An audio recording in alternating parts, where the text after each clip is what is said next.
What's up, comic book fans? So I'm Joe for Joe's Comic Talk. As always, hit like and subscribe to my channel. You'll get notifications when I post new videos, usually on the weekends.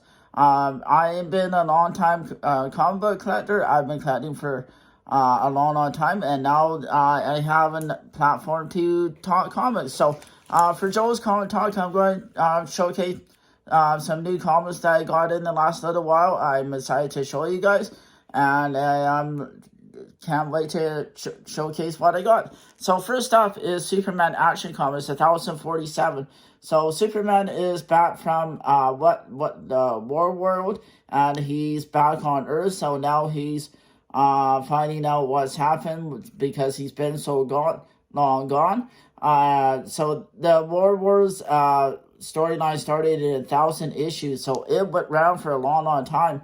This one story, I don't know if I really like that story. To me, with Superman being off on Earth for that long, it seems kind of strange because Superman's been always close to Earth or on Krypton. But anyways, here Superman's back on Earth, and he brought War World to Earth, and now he has to talk to the United Nations, and it's kind of an interesting story. Now he's feeling the repercussions of being away for so long. So this is cover A. I got cover B, and I got cover C, which is the 30th anniversary of Harley Quinn. So DC's doing a whole bunch of various throughout DC's different comics for Harley Quinn. To me, this one's my favorite out of the three. What do you guys think? Did you get the Harley Quinn 30th one, or did you just get cover A or cover B? So what ones did you guys get? Do you like the War Wars Superman story? Did you guys like it, or did you find it too long? Usually a story arc doesn't go that long, but for some reason they did for Action Comics, so it is what it is. But next one I want to show you guys is Detective Comics 1064. By no means these are not first appearances or key issues, so it is what it is. So for this one, Batman comes into contact with an old flame, and how does he handle it? So an old flame comes into Batman's life, so kind of interesting story, I guess, but it is what it is. Now, artwork on Detective Comics is right on. That's why I like Detective Comics. To me, the stories for Detective Comics are not always that good because he's supposed to be doing detective work, but he doesn't always do in these comics. So I also did get cover B as well for Detective Comics, and again I got cover C. So three different covers for Detective Comics. So what did you guys get? I'm asking you the same question. Did you get cover A, cover B, and cover C? And what do you guys think of the storylines sometimes in these in Batman and Detective Comics? Do you like them? Do you not? To me, sometimes they're interesting. Sometimes they're not. The read is not always that good. In my opinion, I give this issue right here about 6 out of 10.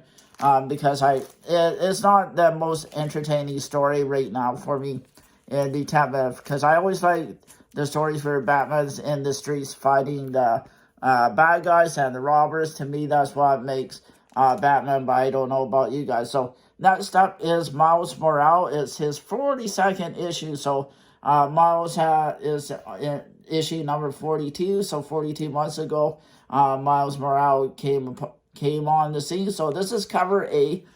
Very awesome cover with Miles Morales in the suit there. There is something dark and insidious in the city. Now he has to go hunt the bad guy. So it's basically Miles Morales as Spider-Man versus another bad guy, but that's what heroes do. So I also got cover B, and I got cover C as well. So I did get three cover. Actually, sorry, I got 4 covers. I got this cool kind of neon cover. So out of the 4, what did you guys think? Which one's the best one? I really like cover A. Usually cover A doesn't win it, but this time it does. But I also like cover C as well. So where it is a variant edition, so I did get a variant this time, so that's pretty cool. So so 4 different covers for Miles Morales this time around. Usually I don't get that many for Miles, but this time there was, so they'll go in my Spider-Man box after I read it. What do you think of Miles Morales suit? Do you guys like it? Do you not? Again, I'm asking you a question. Do you guys collect Miles Morales? It's not a key issue or anything, but they're celebrating, still rejoicing because it's his 42nd issue. I'm surprised it's actually gone this long, because usually they like to restart things after so many issues. So next one up is Han Solo and Chewbacca. This is regular cover, cover A, Chewbacca behind bars, as you can see on the front cover, and Chewbacca is taken to a prison planet in this one, and Han is trying to save it, and we don't know what happened to them the Falcon. Where is it? It seemed to have disappeared. So it's kind of now this story intrigues me, because usually it'd be Han in jail, but this time Chewie's in jail, but we don't know for what yet. We have to read the story. I love these Star Wars books. These the art is so good, and to me the stories are really entertaining. It's a fast-paced books. But I did get a couple of variant covers for this, so I decided to show. I got Choose Your Destiny Mace Windu. This is cover B for it. I think this is so cool. I love these Choose Your Destiny. They've been doing these for a while, so I don't know how long they'll be doing it for, but I think these are very, very cool. So I don't know about you guys, but I love these Choose Your Destinies comics.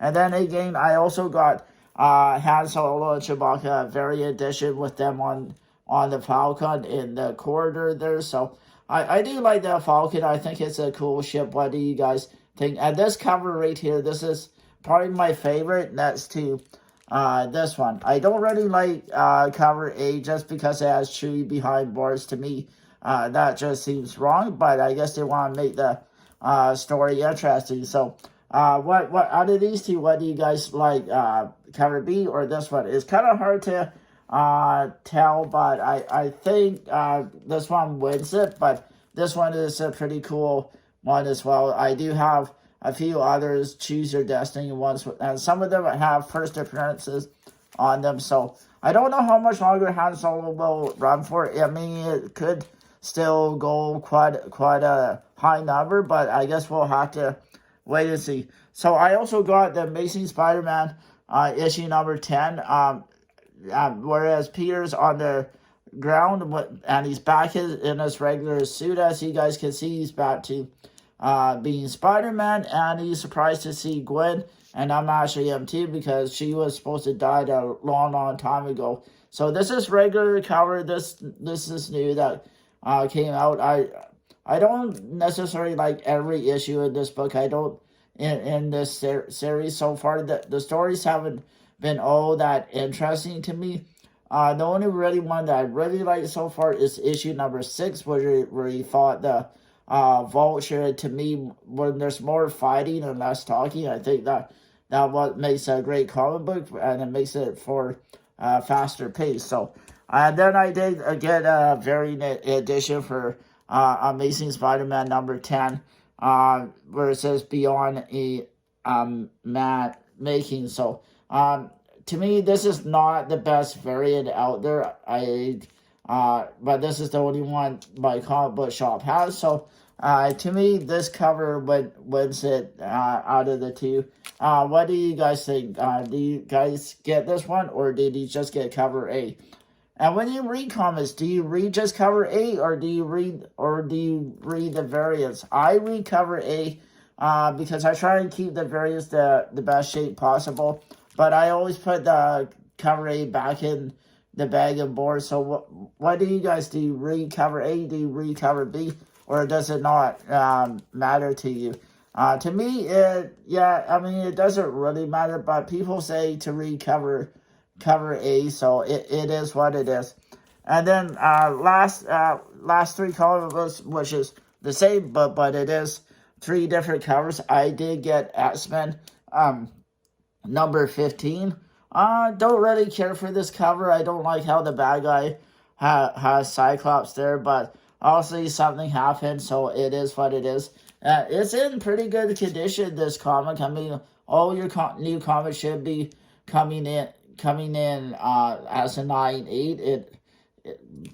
There should not be any folds or ticks or anything like that, especially if you have them in your file like I do, because I do have a profile with my comic book shop, and I try not to order online unless it's a very, very special cover. And then this is cover B, with a couple of the X-Men on there. I mean, this is an okay covers. To me, what do you guys think of some of these, to me, nonchalant covers there?